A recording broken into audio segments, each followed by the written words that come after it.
একজন মৃত্যুদণ্ডপ্রাপ্ত কয়েদি যার বাঁচার কোনো উপায় ছিল না। জেলখানায় স্যাঁতস্যাঁতে অন্ধকার কক্ষে বসে সে শুধু গুনছিল মৃত্যুর প্রহর। শেষ ঘন্টাটা যে কোনো সময় বাঁচতে পারে। ঠিক সেই মুহূর্তে হঠাৎ পুলিশ অফিসার এসে জিজ্ঞেস করলো, তোমার শেষ ইচ্ছা কি? সবাই ভাবছিল সে হয়তো খাবার চাবে, নয়তো পরিবারের কারোর সঙ্গে দেখা করতে চাইবে। কিন্তু তার উত্তর শুনে শুধু পুলিশ অফিসার নয়, পুরো জেলখানায় লেগে গেল তোলপাড়। সে বলল, আমি চাই জীবনের শেষ রাত কাটাতে একজন কুমারী নারীর সঙ্গে, যে নিজ ইচ্ছায় আমার স্ত্রী হতে রাজি হবে। মসজিদে ঘোষণা করে দিন, এই শহরে কি এমন কোনো মেয়ে রয়েছে যে কিনা আমার সাথে এক রাত অতিবাহিত করবে এবং আমার বউ হতে চাইবে? চারদিকে হইচই পড়ে গেল। এটা কি মোটেও সম্ভব, নাকি এর পেছনে ছিল ভয়ঙ্কর কোনো গোপন পরিকল্পনা? পুলিশ প্রশাসন কি শেষমেশ মেনে নিয়েছিল এই অদ্ভুত অনুরোধ? আর সেই রহস্যময় নারী বা কে ছিল? সে কি জেলখানায় এসেছিল যুবকটির সাথে রাত কাটাতে? কিন্তু আসল বিস্ময় তখনই, যখন সেই রাতের শেষে জেলখানায় গেট খুলে বের হলো এক রক্তচক্ষু বাস্তবতা। কি ঘটেছিল সেই রাতে? কেন পরের দিন সকালের পর পুরো জেলখানায় নেমে আসে স্তব্ধতা? এই রহস্যময় পর্দা উন্মোচন হবে এই ভিডিওতে।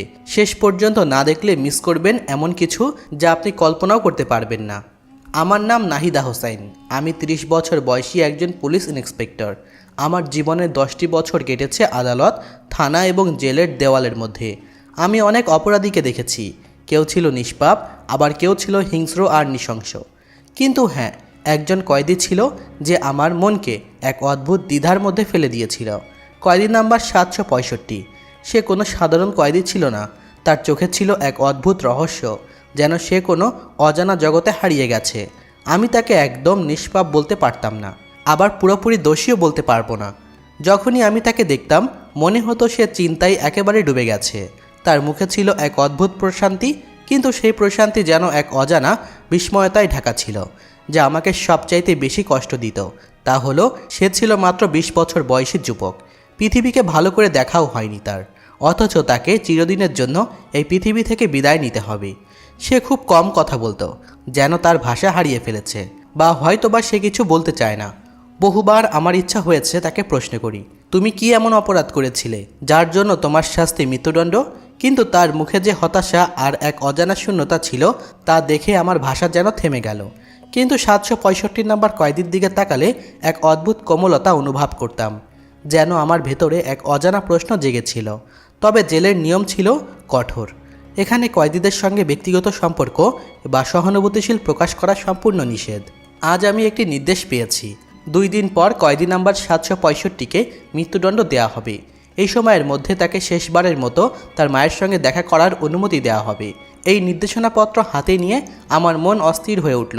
হৃদয় এক অজানা অশান্তিতে খেলা করছিল, এক ধরনের অববনীয় ব্যাকুলতা যার কোনো শেষ নেই। আমি জানতাম মৃত্যুদণ্ডপ্রাপ্ত কয়েদিদের কাছ থেকে তাদের শেষ ইচ্ছা জানতে হয়। এটা ছিল তাদের একমাত্র অধিকার। মৃত্যুর আগে তাদের চাওয়া পাওয়া পূর্ণ করার চেষ্টা করা হতো। সে যদি শেষবারের মতো তার প্রিয় খাবার খেতে চায়, কাউকে দেখা করতে চাই, কিংবা অন্য কোনো ইচ্ছা থাকে, তবে আমরা সেই ইচ্ছা পূরণের জন্য সর্বোচ্চ চেষ্টা করি। কয়েদি নাম্বার 765, যার নাম ছিল ইমন, আজ তার মায়ের সঙ্গে দেখা করেছিল। সে মহিলা নিজের ছেলেকে জড়িয়ে ধরে কাঁদছিলেন এবং বারবার বলছিলেন, বাবা, আল্লাহ তোমাকে এই দুঃখ থেকে মুক্তি দেবেন, আমি বিশ্বাস করি। এ কথা আমার কানে বারবার প্রতিধ্বনিত হচ্ছিল। এই মা এখনও আশা ছাড়েননি। তবুও এই মায়ের আশা আমার কাছে অবিশ্বাস্য মনে হচ্ছিল। সাজা ঘোষণা হয়ে গিয়েছে এবং জেলে কোনো সিদ্ধান্ত একবার হয়ে গেলে তা আর পাল্টানো যেত না। তবুও সেই মহিলার দৃঢ় বিশ্বাস ছিল যে তার ছেলে নির্দোষ এবং কোনো অলৌকিক ঘটনা তাকে রক্ষা করবে। আজ আমি একটি আদেশ পেয়েছিলাম, আমাকে ইমনের কাছে গিয়ে তার শেষ ইচ্ছা জানতে হবে এবং তাকে তার পরিবারের সঙ্গে সাক্ষাতের সুযোগ দিতে হবে। আমি ভেবেছিলাম হয়তো সে বলবে তার পরিবারের সঙ্গে আরও কিছু সময় কাটাতে চাই, কারণ এমন সময় সাধারণত কেউ বড় কোনো ইচ্ছা প্রকাশ করে না। কিন্তু আমি জানতাম না তার শেষ ইচ্ছা এত অদ্ভুত আর চমকপ্রদ হবে, যেটা শুনে আমি হতবাক হয়ে যাব। আমি তার কাছে গেলাম এবং প্রথমবারের মতো তার সঙ্গে কথা বলার জন্য শব্দ খুঁজতে লাগলাম। কয়েক মুহূর্তের নীরবতার পর আমি সহানুভূতিশীল সুরে জিজ্ঞেস করলাম, ইমন, তোমার কোনো শেষ ইচ্ছা আছে কি? বলো, তোমার ইচ্ছা পূরণের জন্য আমরা সর্বোচ্চ চেষ্টা করব। ইমন আমার দিকে তাকালো এবং শান্ত গলায় বলল, আমার একটাই ইচ্ছা আছে, আর আমি চাই আপনি আমাকে প্রতিশ্রুতি দিন যে আপনি এটা পূরণ করবেন। আমি তাকে আশ্বাস দিলাম, এটা প্রত্যেক কয়েদির অধিকার। তোমারও। আমরা চেষ্টা করব তোমার ইচ্ছা পূরণ করতে। আমি অবাক হয়েছিলাম যে সে কতটা সিরিয়াসলিভাবে তার শেষ ইচ্ছা নিয়ে কথা বলছে। আমি নরম সুরে বললাম, চলো এসপি সাহেব নিজেই তোমার কাছ থেকে তোমার শেষ ইচ্ছার কথা শুনবেন। আমি ইমনের সঙ্গে এসপি সাহেবের ঘরে চলে গেলাম। এসপি সাহেব তাকে মনোযোগ দিয়ে দেখলেন এবং বললেন, বলো তোমার শেষ ইচ্ছাটা কি? আমি অবাক হলাম যে এসপি সাহেব এত কোমলভাবে এই কয়েদির সঙ্গে কথা বলছেন। সাধারণত এমনটা হয় না, কিন্তু হয়তো তিনি সত্যিটা জানতেন তার অপরাধ কী ছিল এবং এই সাজা কেন দেওয়া হয়েছে। এখানে অনেক কয়েদি ছিল যাদের অপরাধ ছিল সামান্য, কিন্তু সাজা ছিল কঠিন, আর বড় বড় অপরাধীরা বাইরে স্বাধীনতাভাবে ঘুরে বেড়াতো। ইমন এক গভীর নিঃশ্বাস নিয়ে বলল, আমার শেষ ইচ্ছা হলো আমি জীবনে প্রথম এবং শেষবারের মতো বিয়ে করতে চাই। আমি একটি বিয়ে করতে চাই এবং আমার স্ত্রীর সঙ্গে একদিন কাটাতে চাই। এই কথা শুনে যেন পুরো ঘর নিস্তব্ধ হয়ে গেল। আমি আর বাকি সবাই বিস্ময়ে একে অপরের দিকে তাকাতে লাগলাম। এসপি সাহেব কয়েক মুহূর্তে নীরব রইলেন, তারপর গভীরভাবে বললেন, বেটা, বিয়ে তো আমরা করিয়ে দিতে পারি, কিন্তু এমন কোনো মেয়ে আছে যে তোমার সঙ্গে বিয়ে করতে রাজি হবে যখন জানবে যে পরের দিন তোমার ফাঁসি হয়ে যাবে? তিনি একটু থামলেন, তারপর আবার বললেন, তুমি একজন মৃত্যুদণ্ডপ্রাপ্ত আসামি। তোমার বয়সও তেমন নয় যে তোমার পরিবার কাউকে টাকার লোভ দেখিয়ে রাজি করাবে। আর তাছাড়া তুমি গরিব ঘরের ছেলে। এমন অবস্থায় গরিবদের সঙ্গে বিয়ে করতেও কেউ সহজে রাজি হবে না, বিশেষ করে এই পরিস্থিতিতে। কেন নিজের জীবনটা শেষ সুযোগটা নষ্ট করছো? এসপি সাহেব গভীর সুরে বললেন, কোনো অন্য ইচ্ছা থাকলে বলো, খাবার দাবার বা কারোর সঙ্গে দেখা করার ইচ্ছা, আমরা তোমার জন্য সব করতে রাজি আছি, কিন্তু বিয়ে এটা সম্ভব নয়। তুমি একজন মৃত্যুদণ্ডপ্রাপ্ত কয়েদি, তোমার সঙ্গে বিয়ে করতে কেউ রাজি হবে না। আমরা তোমার বিয়ে কিভাবে করাবো? কিন্তু ইমন খুব শান্তভাবে উত্তর দিল, এসপি সাহেব, আমি আগেই বলেছি আমার শেষ ইচ্ছা হলো বিয়ে। তবে আপনি চিন্তা করবেন না, আমি এমন এক উপায় বলবো যাতে আমার বিয়ে আপনাদের কিছু না করেও হয়ে যাবে। এসপি সাহেব তার দিকে তাকিয়ে থাকলেন। তার মুখে এক মুহূর্তের জন্য চিন্তার ছাপ ফুটে উঠল। হয়তো আশঙ্কা করেছিল যে ইমন জেলের কোনো নারী কর্মীর সঙ্গে বিয়ের জেদ না করে বসে, কিন্তু ইমন যা বলল তা তার চেয়েও বেশি বিস্ময়কর ছিল। সে শুধু বলল, একটা কাজ করুন, মসজিদে ঘোষণা করে দিন যে ইমন খান এমন একজন মহিলাকে বিয়ে করতে চাই যিনি শুধু একদিনের জন্য তার স্ত্রী হতে রাজি হবে, তার ফাঁসি আগের দিন পর্যন্ত। এটা শোনা মাত্রই ঘর জুড়ে নিস্তব্ধতা নেমে এলো। সবাই বিস্ময়ে একে অপরের দিকে তাকাতে লাগলো। ব্যাপারটা এত অদ্ভুত ছিল যে শুনেও বিশ্বাস করা কঠিন ছিল। ইমন আমাদের কাছ থেকে প্রতিশ্রুতি চাইল যে যদি কোনো মেয়ে এই শর্তে বিয়েতে রাজি হয় তাহলে আমরা তাকে আটকাবো না এবং সে ইমনের সঙ্গে পুরো রাত কাটাতে পারবে। তার এই চতুরতা আমাদেরকেও চিন্তায় ফেলে দিল। এসপি সাহেব কয়েক মুহূর্ত চিন্তা করলেন, তারপর কাঁধ ঝাঁকিয়ে বললেন, আমাদের পুরো বিশ্বাস কেউ এই শর্তে তোমার সঙ্গে বিয়ে করবে না। কেনই বা শুধু একদিনের জন্য দুলহান হয়ে নিজের জীবন নষ্ট করতে চাইবে? কে নিজের পরিবারের সঙ্গে ঝগড়া করে এই সিদ্ধান্ত নেবে? কিন্তু ইমনের ওপর আমাদের কোনো কথারই কোনো প্রভাব পড়ল না। সে পুরো শান্ত গলায় বলল, আপনারা শুধু ঘোষণা করেন, এটা আমার শেষ ইচ্ছা। যদি কেউ না আসে তাহলে আমি আর কোনো ইচ্ছা প্রকাশ করব না। তারপর আপনারা চাইলে আমাকে ফাঁসি দিয়ে দিবেন। ইমনের এই জেদের সামনে আমাদের হার মানতেই হলো। আমরা মসজিদে ঘোষণা করিয়ে দিলাম যে ইমন যে দুদিনের মধ্যে মৃত্যুদণ্ড পেতে চলেছে তার শেষ ইচ্ছা হিসাবে একদিনের জন্য কোনো মেয়ের সঙ্গে বিয়ে করতে চায়। যদি কোনো মহিলা এই শর্তে বিয়েতে রাজি হন তবে তিনি এগিয়ে আসতে পারেন। এই ঘোষণা গোটা এলাকা জুড়ে ছড়িয়ে পড়ল।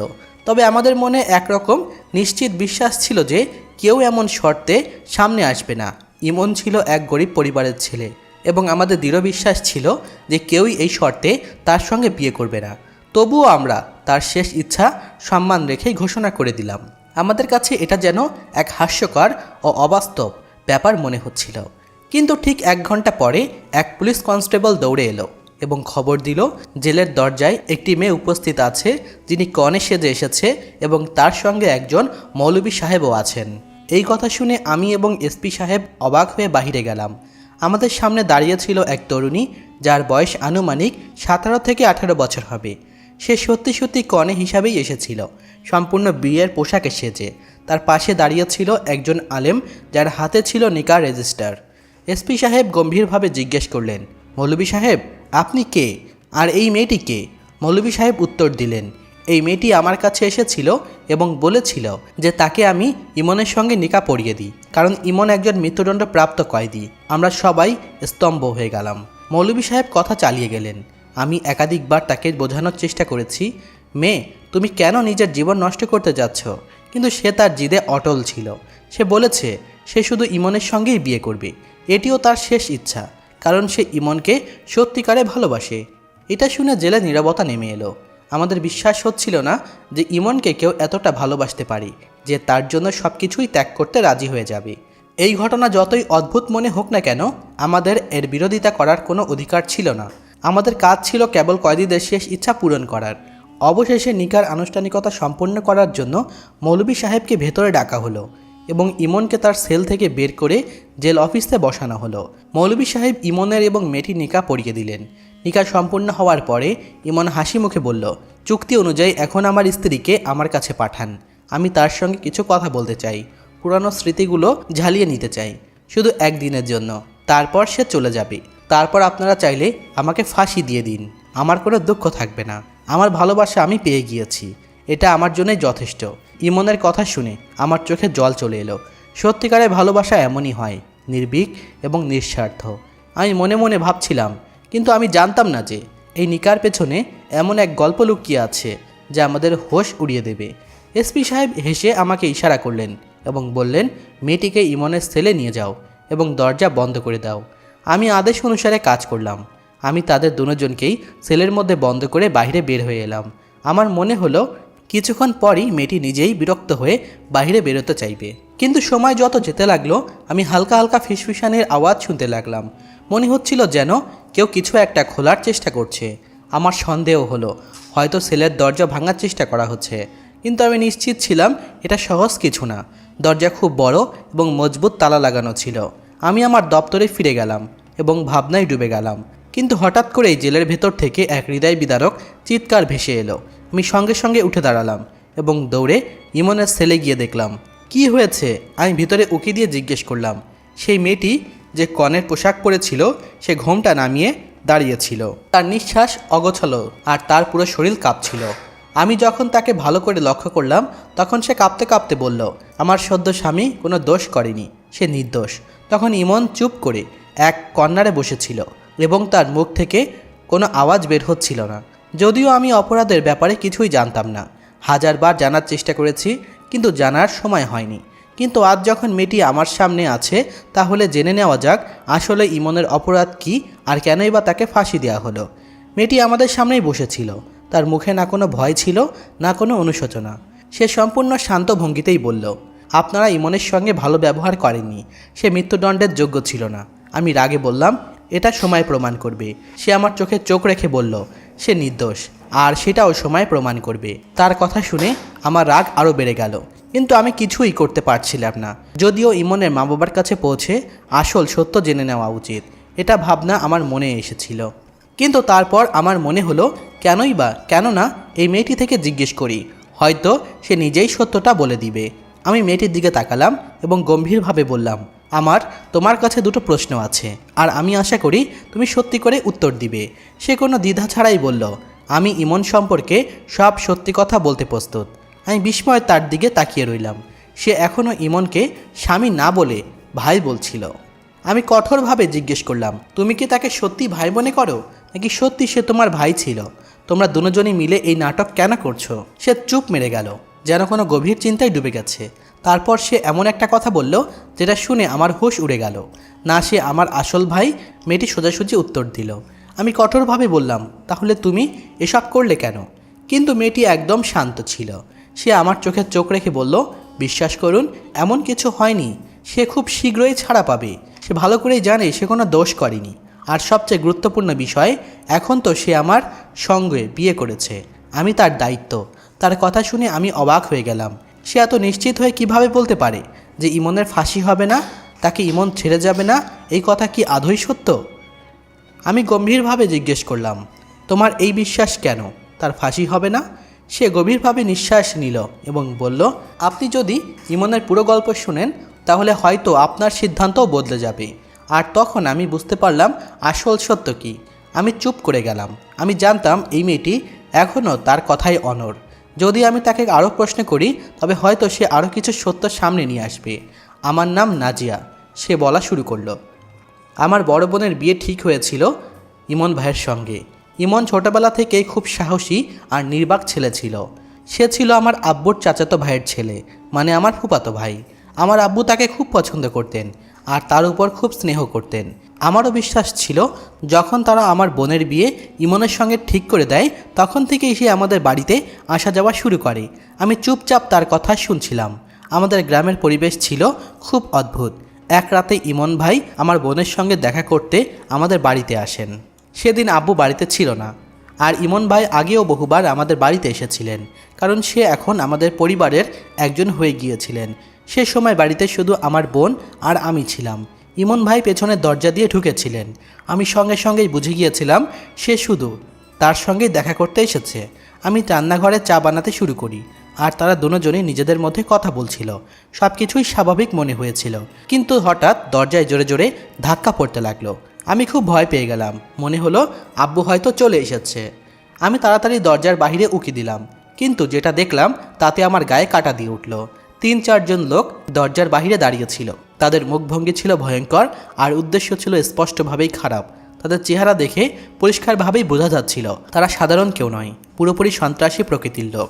আমার চোখে ভয় ছেয়ে গেল, তবুও কিছুটা সাহস পেলাম, কারণ ইমন ভাই আমাদের সঙ্গে ছিল। দরজা খুলো, না হলে দরজা ভেঙে দেব, একজন গভীর গলায় বলল। আমি কাঁদতে কাঁদতে বললাম, আমরা বাড়িতে 2জন বোন ছাড়া আর কেউ নেই, তোমরা এখান থেকে চলে যাও, প্লিজ চলে যাও। কিন্তু তারা কোনো কথাই শুনল না। তারা জোর জবরদস্তি করে দরজা ভেঙে দিল এবং ভেতরে প্রবেশ করলো।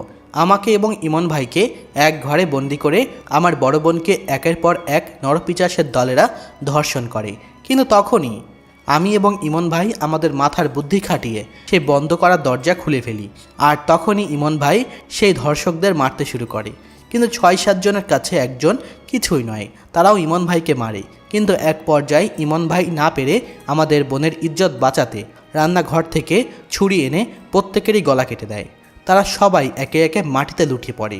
অন্যদিকে আমার বোন যে কক্ষে ছিল তার যে অবস্থা তারা বেহাল করে দিয়েছিল। এক পর্যায়ে আমার বোন কষ্ট সহ্য করতে না পেরে সেখানেই মৃত্যুবরণ করে। কিন্তু আমাদের মুখে চিৎকার চেঁচামেচি শুনে এলাকাবাসীরা তখনই পুলিশকে ফোন দেয়, আর সঙ্গে সঙ্গে এই ঘটনার কয়েক সেকেন্ডের মধ্যেই পুলিশ চলে আসে। পুলিশ এসে যা দেখে তা তাদের চোখের সামনে ছিল। আমার ভাইয়ের হাতে ছুরি ছিল এবং প্রত্যেকেরই গলা কাটা ছিল, আর অপর ঘরে আমার বোন মৃত অবস্থায় পড়েছিল। তখন পুলিশ মনে করে যে আমার ভাই এগুলো কাজ করেছে। তখনই সঙ্গে সঙ্গে পুলিশ তাকে ধরে নিয়ে যায় এবং আদালতে পেশ করে। জজ সাহেব ভাইকে কিছু জিজ্ঞেস করেনি, এমন নৃশংসতা, হত্যা ও ধর্ষণ মামলায় তাকে সঙ্গে সঙ্গে ফাঁসি দিয়ে দেয় এবং ফাঁসির সময়ও খুব সনিকটে করে দেয়, যাতে এরকম পাপ কাজ দ্বিতীয়বার না ঘটে এই শহরে। কিন্তু যারা আসল অপরাধী ছিল তারা কোনোদিনই ধরা পড়েনি। সেদিন যদি আমরা ধনী হতাম, যদি আমাদের কিছু ক্ষমতা থাকতো, তাহলে হয়তো এমন কিছু ঘটতো না। কিন্তু এই দুনিয়ায় দুর্বলদের জন্য কোনো ইনসাফ নেই। ইমন ভাই যা কিছু করেছিল তা তার আত্মসম্মানের জন্যই করেছিল। তিনি কোনো নিরপরাধের রক্ত ঝরায়নি, তিনি নিজের ইজ্জত রক্ষা করতে লড়েছিলেন। যদিও ইমন ভাইয়ের মা আমাকে সেই সাক্ষাতের সময় এই পরিকল্পনার কথা বুঝিয়ে দিয়েছিলেন। এইগুলো কথা শুনে সে পুলিশ ইন্সপেক্টর কান্না করে দিলেন এবং মনে মনে ভাবলেন এই নির্দোষকে ফাঁসি দেওয়া জঘন্যতম অপরাধ হবে। তাই তিনি সেই রাতেই শহরের এক নামী আইনজীবীর কাছে ছুটে যান। পরের দিন সকাল হতে না হতেই সেই আইনজীবী আদালতে টাইম পিটিশন দাখিল করে এবং বলল এমন কিছু প্রমাণ আছে যা থেকে এই আসামিকে নির্দোষ প্রমাণ করা যাবে। আদালত তাকে সময় দিল 2 দিনের। আদালতের মামলা চলল, প্রমাণ, সাক্ষ্য, যুক্তি সবই একের পর এক উঠে এলো। এক সময় সত্য প্রকাশ পেল, ইমন নির্দোষ। সে শুধু একটি মেয়েকে রক্ষা করতে চেয়েছিল। ইন্সপেক্টর বলল, এত বড় মামলায় কাউকে এভাবে মুক্তি পেতে আমি কখনোই দেখিনি। আল্লাহ তাআলা সত্য এবং ভালোবাসার মান রেখেছেন। অতঃপর ইমন মুক্তি পেল, সম্মান ফিরে পেল আর সত্যের জয়ী হলো। বন্ধুরা, এই গল্প থেকে আমাদের শেখায় সত্য কখনো চাপা থাকে না। মিথ্যা যত বড় হোক না কেন, একদিন সত্য সামনে আসবেই। ভালোবাসা এবং আত্মত্যাগী পারিবারিক সম্পর্কের মূল চালিকা শক্তি। এবং তখন জজ সাহেবও বললেন, যদি কারোর ঘরে এমন নৃশংস হত্যা বা ধর্ষণ হয় তাহলে যে কোনো ভাই বা বাবা একই কাজ করবে যেটা ইমন করেছে। তাই তো ইমনকে সেখানে পুরস্কৃত করে নির্দোষ ছেড়ে দেওয়া হয় এবং তার মা বাবাকে বলা হয় কখনোই আপনারা আপনার ছেলেদেরকে দোষী সাব্যস্ত করবেন না, কারণ তিনি যে মহান কাজ করেছেন তা যে কোনো মানুষই করতে পারে। মহান আল্লাহ তাআলা রব্বুল আলামিন এই সকল বিপদ থেকে আমাদের রক্ষা করুন, যাতে এরকম বিপদ আমাদের ভাই বোনদের সাথে না ঘটে।